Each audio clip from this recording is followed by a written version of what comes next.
Hey everybody! Whoa, wow! Welcome back to a another live stream. Um, so yeah, if you don't know who I am, my name is Tim, and I have a podcast that I release every Monday called Tentative Title with Tim. And so yeah, after a while, I was thinking, there's a lot of things that I want to talk about that aren't specifically related to uh, the process of making films or of writing.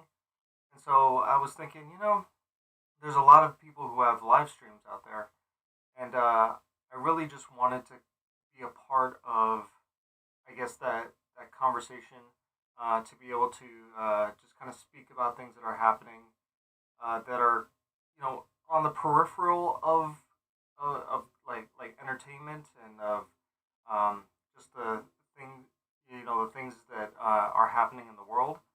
But yeah, so uh, I thought, having a live stream would be a good way to kind of address those things and to talk about it more.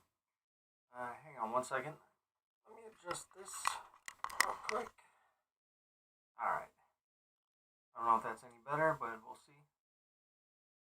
But so yeah, that's kind of what I've been doing with this whole thing. I started uh, last week, and it seemed to go pretty well. So I'm back here again. Okay, so what's going on in the news? What's going on in culture right now? Well, you know, I've been watching the Book of Boba Fett, and it's not really been a great show so far. I'm sure there's a lot of people out there who agree with me on that. I've heard a lot of criticisms about it, and I've been it's kind of like clear like what exactly is happening uh, with the show, and it's becoming even more clear that the reason why there's like the like why the character of Boba Fett doesn't seem to be uh, as strong as we want him to be is because a lot of his fire was kind of stolen from the Mandalorian, which makes a lot of sense considering the episode that came out last week, which was all about the Mandalorian and his journey after giving Grogu over uh, to Luke, basically. Spoiler alert if you haven't seen it. And we're kind of catching up with where he is in the story, and it's his journey of doing another bounty, and then he comes back to Tatooine to to get a ship and all this kind of stuff, and so it's like it's just following his journey for for the episode, and it's like it's great because you get to see this character who is pretty much Boba Fett, but not Boba Fett, you know, because Boba Fett's supposed to act like this, but he's not in the show. And because of that, the one episode that didn't have Boba Fett in it was the most interesting and exciting episode up to this point. Now, I don't know exactly what is going to happen, obviously, in tomorrow's episode, but I've been hearing some rumblings of like some cameos that are going to show up and stuff like that, and that's really exciting, and it kind of trying to formulate how they could take this bad guy of Boba Fett and then have these cameos which are considered to be the heroes in the story, and how to kind of balance them showing up and still have Boba Fett be the good guy and to, I guess, win. And I'm trying to reconcile that. I don't know. Like, it really all depends on who shows up and what the scenario is. But I kind of think that maybe my speculation is that it's called the Book of Boba Fett because of the fact that it's about like I think they're gonna do something drastic with Boba Fett.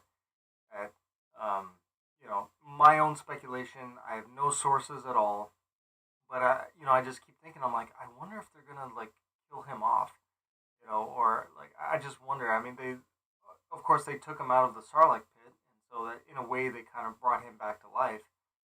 But I'm like, I don't know how they're going to reconcile him being kind of like the villain to being like a good guy, and then like having the actual good guys show up and kind of like putting that all together. Granted, okay, I I've seen like Boba Fett as like a bad guy, but really he's just kind of like he's a bounty hunter, so he's in a way neither good nor bad. Um, but the fact that in the story in the original trilogy, he uh, basically uses Han Solo as like as uh, the test for the carbonite freezing, and well, so like in a way, it's like Han Solo was his bounty. He let Darth Vader use him as like a test uh, for the carbonite because the carbonite was supposed to be for Luke to freeze him in the carbonite. Uh, and so in a way, it's like okay, well, Han Solo could be very pissed off at this and consider Boba Fett to be the enemy, which I would not be surprised. Um, so if that's the case, and I like the speculation is that Han Solo is going to show up, and I have no idea. Like I said, we're going to have to see. Um, but with that, it's like, well, if he shows up, how is that like? Is there going to be a standoff? Like there seems to be like the show's heading towards this battle. Boba Fett's collecting mercenaries to help him take over the territory, and so like everything's pointing to this like conflict at the end, and who's going to show up is kind of like the big question. Besides Mandalorian and Boba Fett, so who knows? But yeah, with this speculation that I'm doing, I'm like, well, they could do this. It would be this like tragic send off to kind of like kill off Boba Fett if they wanted to. I don't know if it makes any sense. I don't know if they would want to, but considering just how the show is going, it's just it's not like he doesn't seem like he enjoys being in the show, and the character is just not really. There's nothing happening. He's just kind of sitting around and talking, and then he doesn't really act like himself, and just all this kind of like mercenary, um, like attitude is just not there, and we're seeing this only in the Mandalorian, and it's like okay, well, I just don't know. But that's something I've been kind of thinking about over the past week because of the fact that it was such a jarring um, like I was expecting it's like okay the Book of Boba Fett could possibly get better, but it just doesn't seem like it. But I'm gonna give it a chance. Like every week I show up and I'm trying to uh, I'm trying to find hope. I'm trying to see the good in it, and just every week I'm like, oh my gosh, this is just like there are some couple good like scenes maybe, or there's like a cool shot here and there. It looks pretty, but it's just like, oh my gosh, this like the story is just not. It seems uh like they were like they had written first drafts and they were like, okay, okay, that's all we have time for. We need to put this into production, and that's what it kind of feels like. Like it feels like they could have really tightened up the story. They could have with more drafts. They could have like had a much um, uh, not coherent, but like the way in which they told the story could have been more exciting, and they could have had the same things happen. They could have had like the story beats could have still been the same, but something about it just doesn't click. It doesn't quite work because of so many things, and it's like everything from the script to the direction to just like the editing. Like I, I'm I'm always surprised when uh, you could take the same piece of footage and you could give it to somebody who like knows what they're doing, and it can like they could just do mad. It's like magic. It's this kind of alchemy that happens where they're able to turn it into something very compelling. And a lot of that is just knowing like where to cut. A lot of it is trimming frames here and there. It's knowing like how to put a scene together. It's knowing like when to cut things out because sometimes a scene doesn't require that much. It can just be, uh, you could have this full like scene of dialogue, and when you come down to shoot it, when you're on set and you're looking at the scene, you may not need most of that dialogue, and you find that out sometimes when you're just on set and you're like, I got this great scene. It's saying everything that I want. That like the scene is saying something about the story that I needed to say so that the audience understands. But then the actors get a hold of it and they do something like with their physicality or with their voice or with a look, and then you realize, oh no, like all this dialogue doesn't actually need to be here because this one look, this one way in which the actors, depending on how many actors are in the scene, whatever it is they're doing, sometimes the act of them just being present in the scene and of reacting to uh, what is happening in the scene is all you need. You don't really need to add dialogue to it. You don't need to have somebody say, oh no, or ah crap, ah shit. Like you don't have to have those things in there. You could just show it with a look, and like I said, some of it is just with the editing as well. Like there's like a juxtaposition. There's a way in which like you're presenting information, and I forget who it was. He was I believe he showed a picture of a man, a picture of a bowl of soup, a picture of a woman crying, a picture of a coffin, and he would play with the placement of those images. And so, depending on what came first, like the picture of a man was just this stoic picture. Like he didn't have an expression. He was just like very like calm and just bland. No expression at all. And then he would put uh, that image, and then the next image would either be the coffin and the woman crying, or it would be him and then the bowl of soup. And depending on what he did, what he put after that image, people who would watch it would say, oh well, the man is hungry. They would interpret it as the man is hungry if it was the soup. But if it was the coffin and the woman crying, then his test subjects, whoever he had like watching this thing, they interpret it as, well, the man is sad. And if you just looked at the picture of the man without any context, it's just like, oh, it's just a man just like this. And then you would just look at it and say, well, oh, the man just looks bored, or he has no expression on his face. There's no context.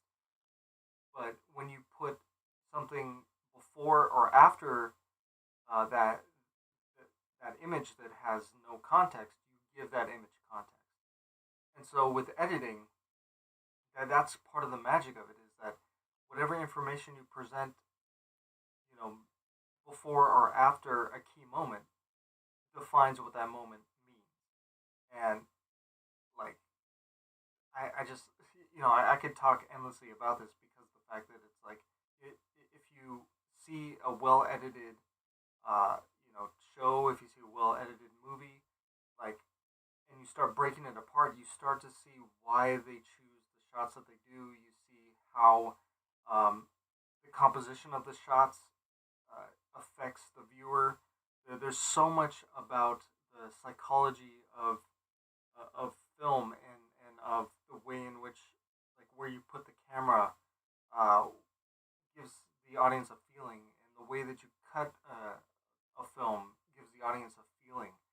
And so, and this is even before you put in music. I mean, there have been plenty of movies that have been, um, you listen to the soundtrack and you're like, oh my goodness, like the soundtrack is manipulating your emotions because visually there's nothing interesting to look at, and so they have to like fill it up with sound. They have to fill it up with a score to make to kind of make you feel something. But a score can be really powerful as well. Like if you have those images and if there's no way to see inside of a character's head. There's no way. It's not a novel. You don't get to hear what their thoughts are on a certain subject in the scene. And so having that music like underneath kind of like brings that emotional intensity up.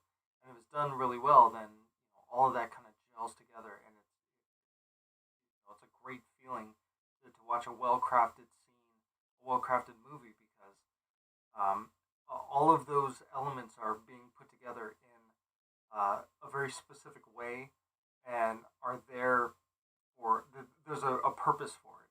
And when you watch something that it seems like either they're trying to cover up mistakes or they're doing that because they think that that's what they're supposed to do, then it's really not fun to watch. And it's also the same thing with the editing. If you're watching something and you're like, wow, this is a very straightforward edit. Like if they would have taken some more time, they could have like trimmed, some shots here. They could have taken this shot and put it over here. They could have rearranged this scene or that scene. There are so many different ways that like that they say that there are many ways of like cutting a scene, and it's true.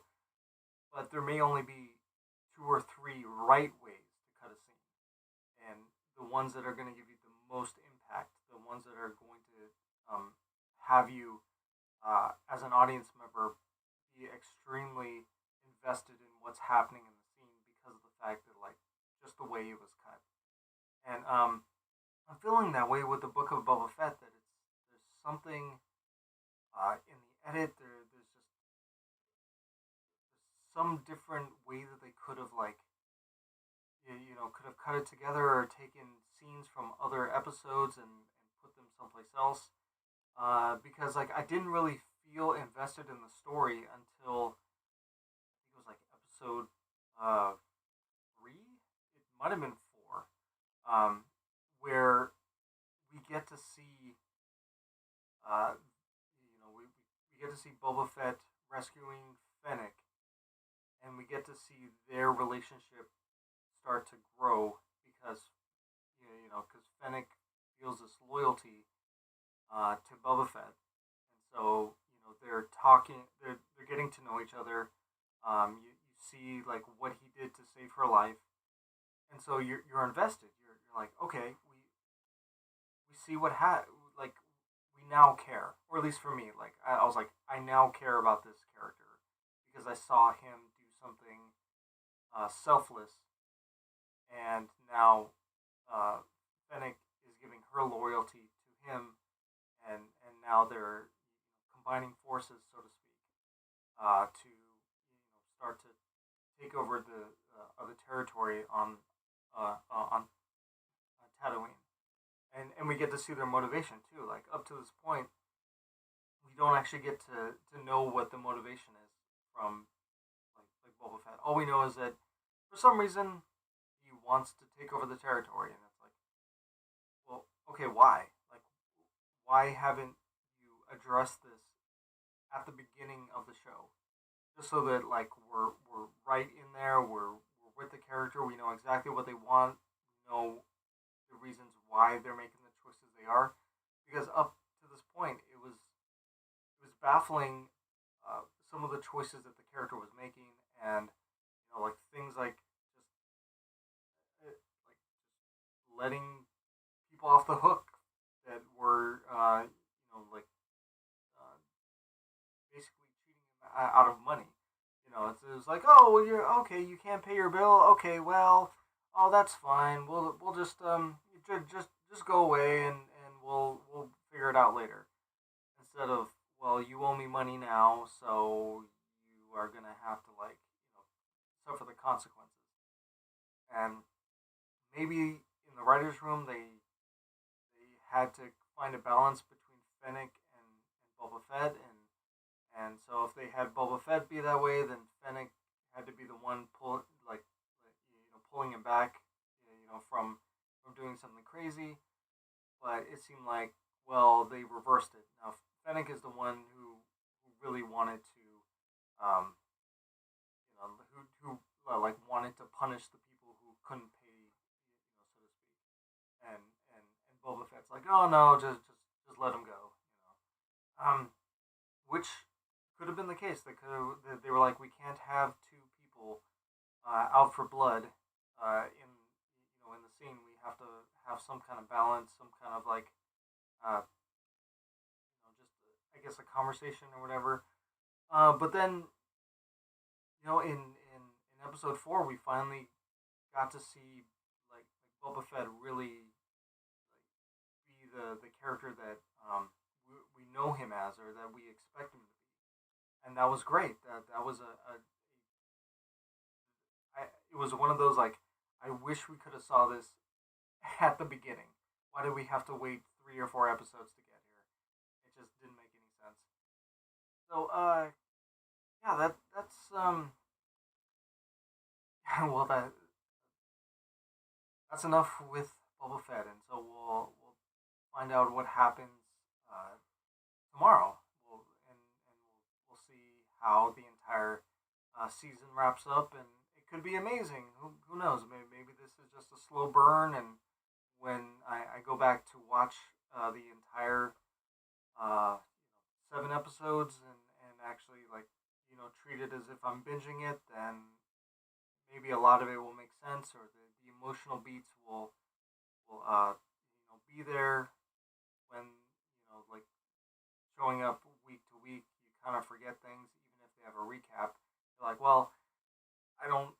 Maybe I don't remember every nuance that happened in the previous episode, and so it may get lost on me that like, oh, don't you remember this little thing that happened, and now look, we're paying it off in this current episode. It's like I don't know. So yeah, there's that, and then I kind of wanted to talk about a bit with with like Spotify and the whole like Joe Rogan thing, and I've been loosely following it, and it kind of seems like a lot of artists are pulling their music off the platform, and I've kind of heard stories that it's like, well, they they're pulling their music off the platform, but they don't expect that they're not trying to cancel Joe Rogan. They're just trying to they're just pulling their music off because they're like, well, I don't want to associate with the company that would have his podcast on there, and all the misinformation that they say is coming off of the podcast, which it seemed like it was only a couple episodes that was really the case. For, at least from reports, I haven't like followed it as closely, but that's just what it sounds like. And so I was just kind of thinking about it. I'm like, well, um, like people have a right to have their music where they want it to be. Like there's no reason why like they could have pulled their music off at any time if there's plenty of other things on Spotify that just could be, I guess, considered like misinformation. There's plenty of other podcasts on there, and so the fact that they chose this time to pull their music off, and how it's become this snowball thing where it's like now become a protest, is really kind of odd, and I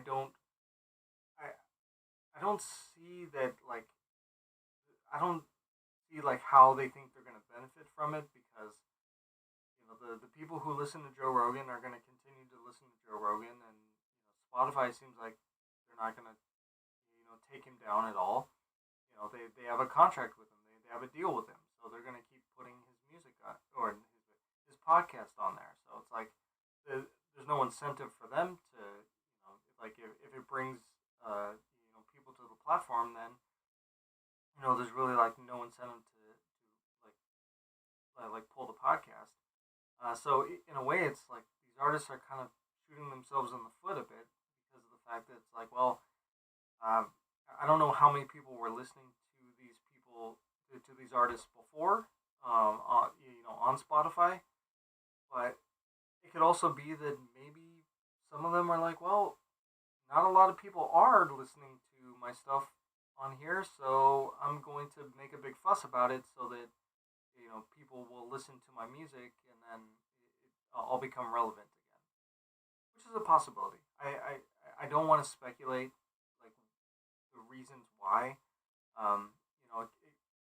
Some of them could be that they were like, well, I'm gonna pull my music off of Spotify because I'm planning on putting it behind a paywall uh, for another platform, and so that's why I'm doing it.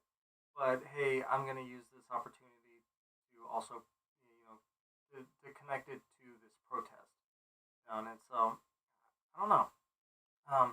But people are saying it's like censorship and stuff like that, and I'm like, well, is it really? I don't. And like they're calling it a controversy, and it's like, is it really a controversy? Like it seems like it's getting really blown out of proportion, and but that I mean that's the world we live in right now. Is that like somebody says something and reacts to something, and then pretty soon people are reacting and they don't have all the information, and then they react, and then when everything settles down, you like all of us find out later, what was actually behind the big controversy here, like, and usually it's something that was like some kind of business thing, or it's like, oh, these artists were already going to be like they had already planned to pull their music off of Spotify because they were going to go to some other streaming site. So yeah, they decided to turn it into like to kind of like draw attention to themselves, so that people would realize that, oh, they have music, and oh, look, their music is showing up at this other place, and so let's follow them over there. Just to kind of like drum up business, and that I wouldn't be surprised if we hear about that, that some people jumped on the bandwagon to get people to listen to their music, to stay, to put themselves back in the limelight, or to be relevant again. I wouldn't be surprised if we hear stories like by the end of the year about like the artists who ended up going on other platforms, and they were already planning on taking their music off of Spotify, and this was just a perfect excuse to do it. Like maybe they're gonna transfer it, um, like a month from now, but they're like, ah, let's. I don't want to wait that long. Let's create a some kind of controversy so that we can transfer our music now, because we want to get that deal over at this other place. So I'm a man who doesn't have any details. I just have speculation.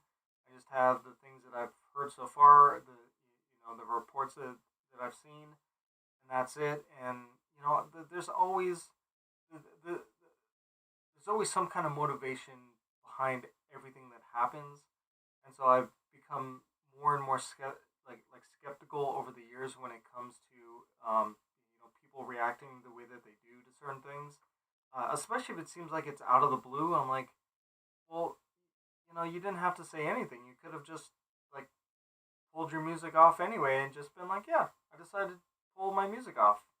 Like that story is not as exciting, but if you like put it into like a protest or a controversy framework, then it becomes exciting. It becomes something that people get riled up about, and then you have people listening to your music again because like they believe in your cause, and you're like, oh yeah, yeah, you protested.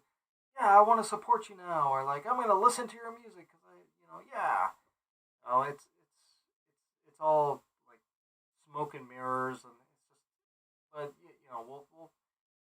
we'll see. We'll as this thing just happened last week, so it's gonna take maybe a month before we like hear of something, or we hear nothing, and it just kind of goes away, and people kind of look at each other like, hey, remember when artists were pulling their stuff off of Spotify? Oh yeah, yeah, that happened like at the beginning of the year. That was weird, and then nothing. So it's possible that there could be something behind it. There could be nothing behind it. But I've grown skeptical over the years because as human beings we're not going to do anything without some kind of incentive. So what's the incentive for pulling your music off of Spotify, especially when you know that like people who listen to Joe Rogan are going to continue to listen to Joe Rogan regardless of like where he goes. I mean, he started on YouTube, and he got a deal at Spotify, and so people went to Spotify, and he got even more people listening to him. And so like no matter where he goes, even if the deal with Spotify like ends, he's gonna go someplace else, and people are still gonna find him. People are still going to want to listen to his podcast, and so you're not really. This protest is not really an effective tool. I think. I think it's more a reward for the people who are pulling their music off, so that they can signal to the general public, hey, one, look, I'm still alive, I'm still making music, and two, hey, look, I'm relevant. I'm protesting because that's what everybody's doing now, and especially with like the older artists who were part of like that whole like counterculture, protest kind of like uh, I guess protest culture, but like we're very very like heavy in that scene. Um, now they're kind of considered like they're considered to just be like well there are older people who just have retired, or they're just making music on the side, or they're not really thought of on the day to day because they've been around for so long. Um, but yeah, so I just want to kind of address that. It's been like an issue that that had popped up, and at first I wasn't really sure if I wanted to talk about it because I'm like, well, it's just it kind of seems like like it's a momentary flash in the pan, and it's gonna go away. But then like the more that I was like watching reports about it, and the more that I was thinking about it, I was like, oh, there's got to be something else behind this. This is just so like kind of just dumb. So especially because like the whole like free speech thing. It's like yeah, allow you can be on a platform, and still you can still have two sides of of an argument on a platform, and that's fine. like especially on a platform like Spotify, where there are multiple perspectives being broadcast on through that site. Oh, excuse me. But yeah, so that's kind of what I want. Like, I guess we could say that that's the second topic I wanted to talk about. Um, Another topic kind of relating to that is just um, like there have been a lot of like actors and like filmmakers and stuff like that, producers who have just um, well, they to be frank, they've been they've gone to jail, or they've been prosecuted for some very heinous things, and that really sucks. That sucks that that stuff has happened. That we had the Me Too and the Times Up and all that kind of stuff, and it's like all that, like all of that. I guess the open secret stuff in Hollywood kind of got it really exposed to like the general public, and and then like people were outed, and for good reason. And it's like, yeah, you were doing some terrible stuff. You were breaking some laws. You were hurting people, and that's not right. And then that caused a it caused people to and like this has been happening since I'm blanking on his name, but he's a director who was like like back in the day he did some terrible stuff, and Polanski, there we go, Polanski. He he continued to make films even though he fled he was in the U.S. I believe he was convicted and then he fled the country, but he continued to to make films. And so like there's always been this really uh, like some people refuse to watch his movies, and the same thing with like Woody Allen. Some people just refuse to watch his movies, and with Kevin Spacey and with uh, like Weinstein, like all of those people out there who have been they've been outed for the things that they've done, has really tainted their work. And I've been I'm sure like a lot of us have been dealing with um, that that conflict.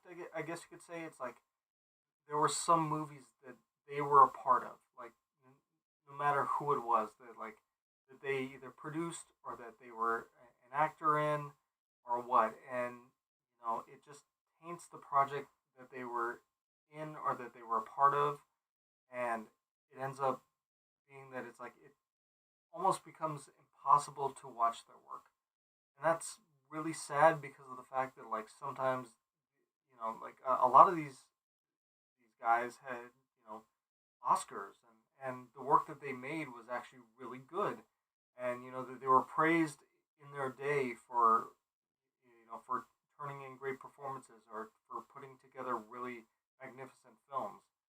And it just made me think about the fact that like it takes thousands upon thousands of people to make a show, to make a movie. Like all of those people put in like countless hours. They put in this hard work, blood, sweat, and tears. All of it, and it only took one person to taint the entire project. And I'm like, that is so unfair. I mean, like, I gotta say, I haven't watched a Kevin Spacey movie in a very long time. It's I don't know if I can, but he did some great work. Like American Beauty is still one of my favorite films. He was in The Usual Suspects. Like he turned in some really great performances. But because of the fact that like it was revealed like what kind of person he was behind the scenes, it's now kind of like it's really difficult to to kind of separate the person from the performance. And I wish it wasn't that way. And I think maybe over time, like if there's a way that we're able to kind of like to I guess prosecute the crime, you know, have them serve whatever sentence, whatever, and then say, okay, like we know about this, you like this was wrong, you served your time, now come back into the fold. Now you're a creative person, you're very talented, you know what you're doing, you've won Oscars, it's like is there a way back in? And if if not, then it's like, well, I guess they're through their own actions, they kind of put themselves in that predicament.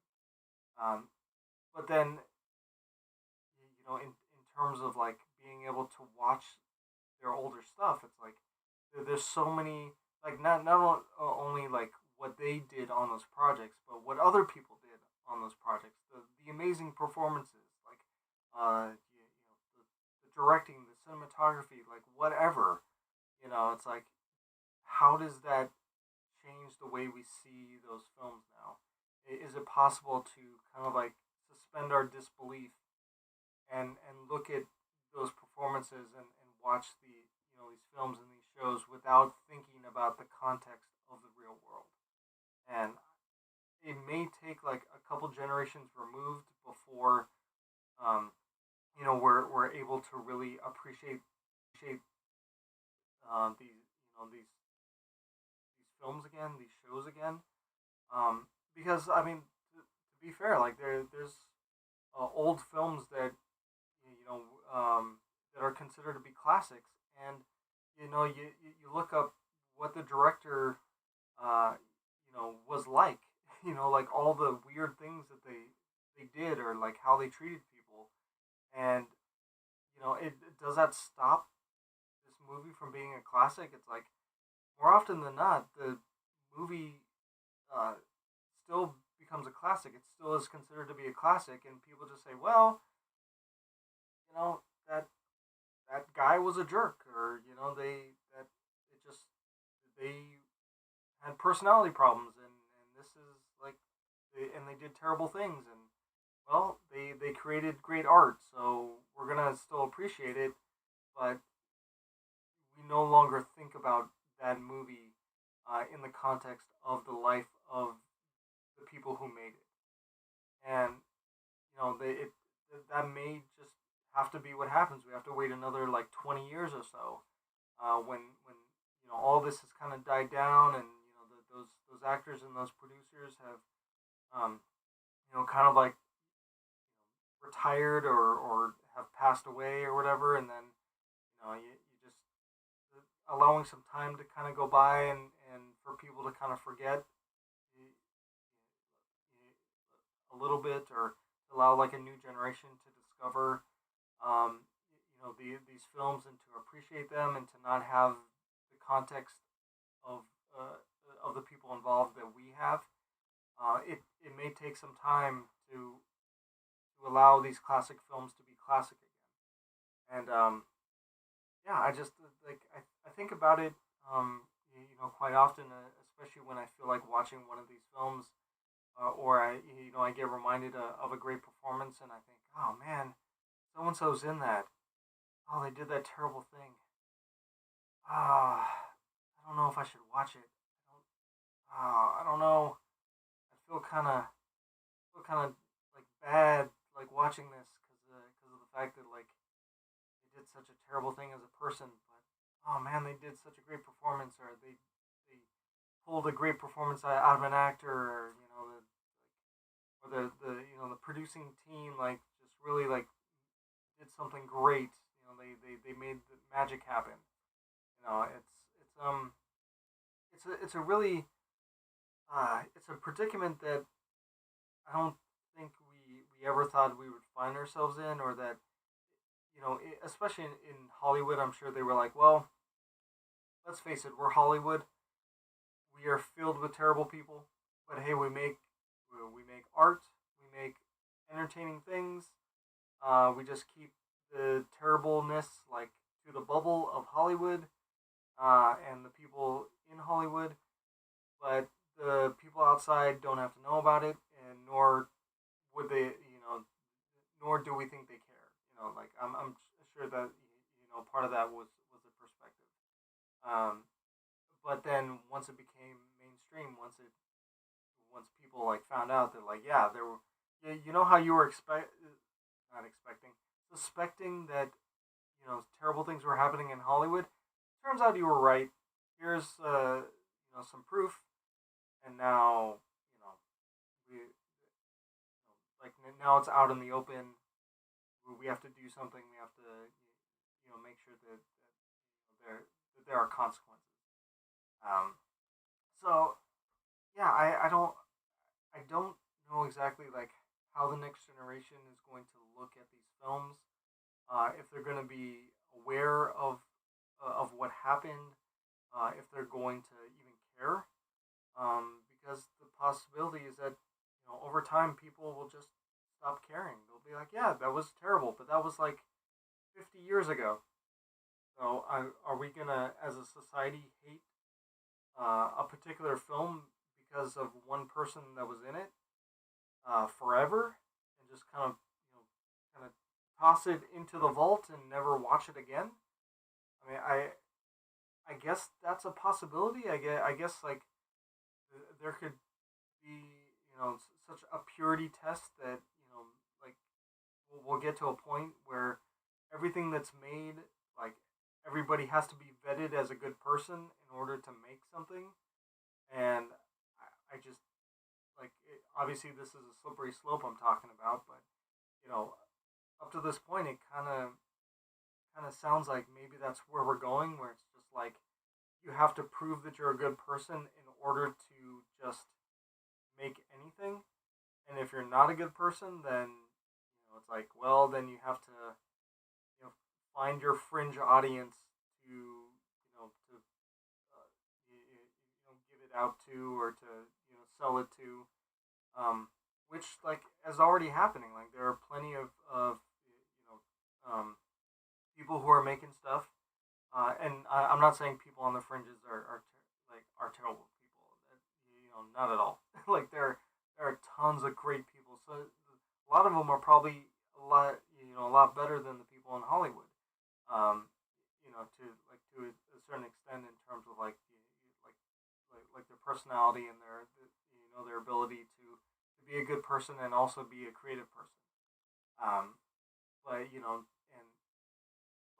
like that's just that's a gauge that I don't think that we're gonna like. I don't see, like how do I say this? It's like sure there needs to be a gauge because you want to respect the people that you're working with. You don't want to hurt them. You want to try as much as possible to be as professional and to do right by the people that you're working with. And obviously not break any laws, obviously. And so when that does happen, it's like there does need to be a consequence, and not everybody is perfect. Who like like the old saying is like um, he who is without sin cast the first stone. It's like yeah, we all have things that we regret. We have all kinds of mistakes that we've made, but like the expectation is that these mistakes were not criminal. These mistakes were not uh, things that intentionally hurt other people, or that had ruined lives.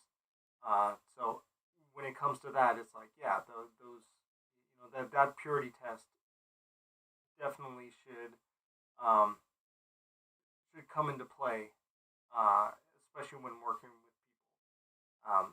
But to kind of like uh, to put other layers on top of that, that's where I think the slippery slope is. I think that like it's so easy to kind of like build rules to to kind of insulate um, yourself, and like you become a gatekeeper, with stopping people from getting in, like like into the Hollywood system, to to make movies or to work on shows.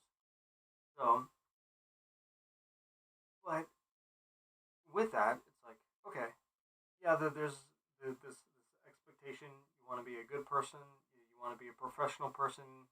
Obviously, not trying to, you're not going to break any laws and stuff like that. You're not going to hurt people, and that's like a threshold just for humanity, just for being a person, not necessarily for being a creative person or working in Hollywood. Um, but yeah, I just I kind of wonder about how the future generations are going to look back at this time, and if if they're going to continue on with uh, where we are now, and the expectations that we are putting on each other, or if there's going to be a pendulum swing where it just gets to be too much, and like I said, that we just end up saying, you know what, all these extra layers are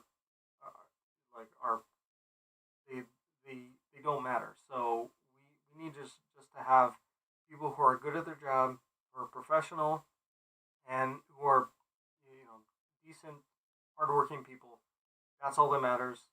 And all this extra stuff, we need to just kind of like maybe it's important, in terms of like uh, representation and equity, but you know maybe we need to just stop leaning too much into that and just be like, okay, well, we need to just find good people who are good at their job, and we we need to make things that are entertaining, that are good, that people want to watch, that people are going to pay for, so that we can make more. And who knows where we're gonna be in the next 10, 20 years. I kind of feel like we're doing this pendulum swing. Like we kind of like leaned in one way, and like all the projects seem to be focused on a certain perspective, and then as that kind of like cycles through, because like um, uh, some of the stories we're getting now were pitched back in like 2018, 2019, and so it was a different world then, and it kind of seemed like okay, this is what is this is the most pressing thing to talk about now. And then by the time it got made and got released, now it's 2022, and it's like, well, we're no longer in that moment, so it's no longer relevant, you know. And I can't, I forget what the the saying was, but it was like, um, if you chase relevance, you become like the only way to become irrelevant is by chasing relevance, or something to that nature.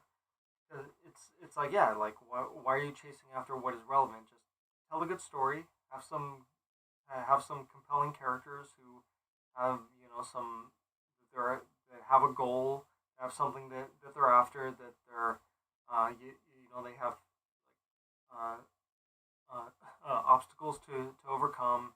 That they have all these things that are thrown in their way, and they get through it. And it can be inspirational, it can be aspirational. It's like, yeah, we need more of those stories that are just like that are not jumbling up the storytelling process with a bunch of like reality, um, and just saying, yeah, this is a story. Like, inherently, a story is not reality, and so we need to build a story in which things happen to a character, and the character has to overcome. And by watching that character overcome these obstacles, we walk away as human beings, feeling like we can approach life being able to tackle any problem that comes our way. and being able to kind of like look back at these characters and say, wow, this character was able to, was able to overcome, all the stuff that was thrown in their way. I want to be like that character. I'm not going to do it the same way. I'm not going to, I'm not in the same situation. I don't have the same kind of like, life that this character has.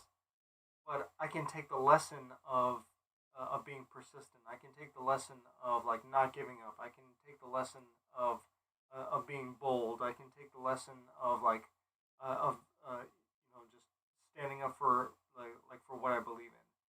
Like all of those lessons are good, and they don't have to be in the package of what the audience looks like. They just need to have these character traits and react to what's happening in the story in a way that the audience can relate and say, well, I don't feel like I react the same way that this character does because I'm a human being and I'm flawed, but watching this character make that choice gives me confidence that I also can make that same choice. That I can also like persevere through all the troubles in life. You know, that's really important. And even if the story ends up being like a depressing story at the end, it's like if you still have something about the character that you can relate to. Like tragedy is a very powerful uh, like genre, and tragedy obviously is very tragic. It's very sad, but you can walk away from a tragic story still like relating to the character, still feeling like you would make the same kind of choices that character would make, or feeling like there's some kind of like purpose to the world. Even though it's sad for this character, like um, there's something about human nature that is like it's beautiful and it's tragic at the same time. And it kind of reminds you of what it is to be a human being, and that sometimes the most tragic things happen when we stand up for what we believe. And and is that going to stop us from standing up for what we believe? It's like no, like we don't want to compromise because like if we compromise, then like things don't change, and the world doesn't become better from people just kind of like just rolling over and being like, well, oh well, life sucks. There's nothing I can do about it. It's like no, there's a lot you can do. There's a lot of steps you can take. There's a lot of things you can do for yourself that will make you feel better. That you can kind of like stand on what you believe and say, this is, and it doesn't have to be something where you have to like force it on the world around you. It's just like no, this is just what I believe, and and that's just what it is. It is what it is, essentially, and allowing a character to like to be in that situation where they're tested of what they believe, and seeing how that kind of like plays is a very powerful story. It's a story in which you can kind of see like what happens, and you can kind of just relate to it and say, wow, okay, if this is what it takes to um, believe in something, then am I willing to count the cost for it? Am I willing to give my all for this? And it allows us to have that played out for us, um, and not have to like in a way a movie is like a simulation. We can simulate something happening. We can play out a scenario, and then we can see how it plays out. And as we can look at that and say, well, is that something that we are willing to do? It's like if it's yes, then it's like that's positive. That's motivational, even if it's a tragic story. And So yeah, that is I mean, like, there's so many more things to talk about when it comes to film, when it comes to just like what film means in our life, what just what why it exists in the first place. And I think it existed because of the fact that like we needed to be able to kind of step outside ourselves and to be able to put a lens on humanity. And we've been doing that for over 100 years, just putting a lens on humanity, seeing different walks of life, being able to be able to play out the very absurd, dreamlike, just scenarios, just like every kind of weird movie that you can think of. Like it gives us an ability to dream, to come up with things that are just completely crazy, and say, you know what, it's just a movie. So I'm gonna play out this scenario. I got my actors. I got my cameraman. I got the set design. I got production design. I got all this together. I'm gonna play out this scenario that I've written out on paper, uh, and we're gonna see what happens. And that's really exciting. And then what ends up really being sad is that when we're not allowed as creative people to just talk about stuff, to say, I had an idea. I had this scenario in my head that I thought would translate well on film, and now I want to see like where this goes. I want to try to create a story around this that I think is compelling and entertaining, and maybe has some very deep truths in it that people would appreciate, or not. It can be an absolute like action film full of like explosions and all kinds of you know things that happen that would never happen in real life.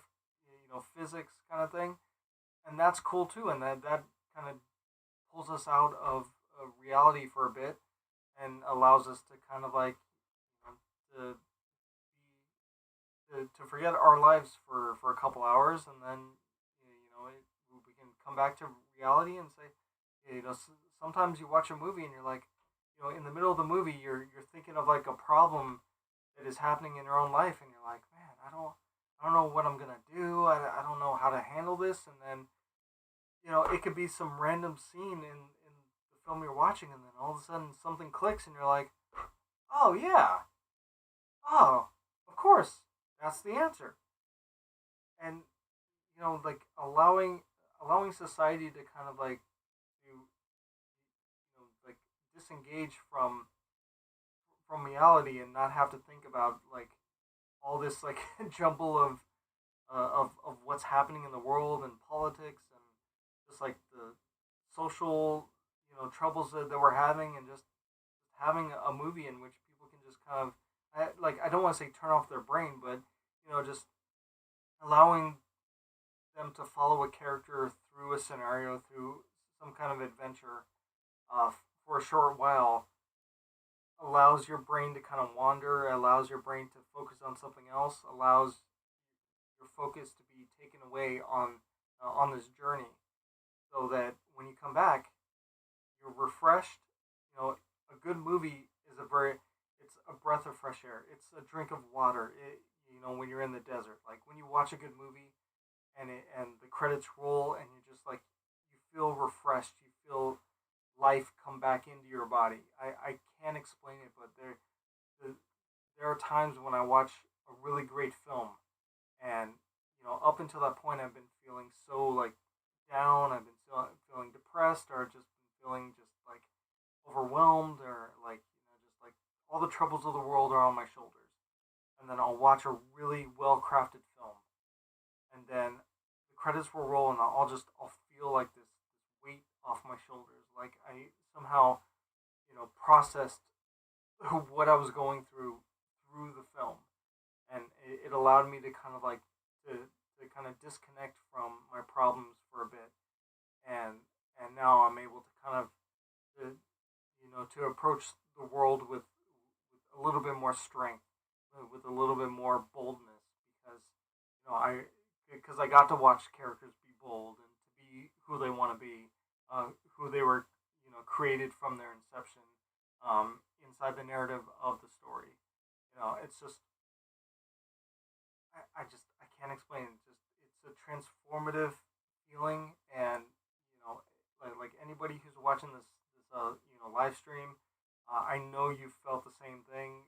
And it doesn't matter what the movie is. It doesn't have to be this big artsy film that won like a ton of Oscars. It can be just anything. Really, just anything that you enjoy that kind of brings life back into your spirit is good, and it's needed, and we need more of it, and we don't need to have everything remind us of of how terrible the world is. So all right, I've been streaming for a good hour, and I wanted to keep these things short because well, I'm kind of warming up to this.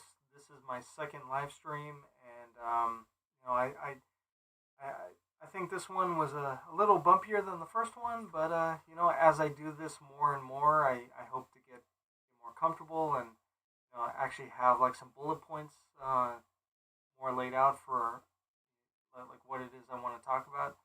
Um, but yeah, so if you want to hear more of my talking, if you want to hear more of my perspectives, so I have a podcast called Tentative Title with Tim. Obviously, if you're on this YouTube page, you know that you're here because I'm here because you know that I'm here. So make sure to hit the like button, to share the stream, to to subscribe, to tell people about these streams because I want to do more. I want to my plan is to do it every this way to do it every Tuesday, tentative title Tuesdays. So that's the plan, and I'm gonna be doing this for as long as I can, and possibly doing them more. We'll see. So this is just something new that I'm trying, and it's so far it's been really fun, and yeah. So once again, thank you guys for watching. If you're watching live, or if you happen to watch on the on the playback, thank you for coming to watch this stream, and as always, I have a Twitter account. My handle is at title underscore Tim. I got the an email for the podcast. It's tentative.title.with.tim.podcast@gmail.com. I also have a Facebook page, and so I post like other podcast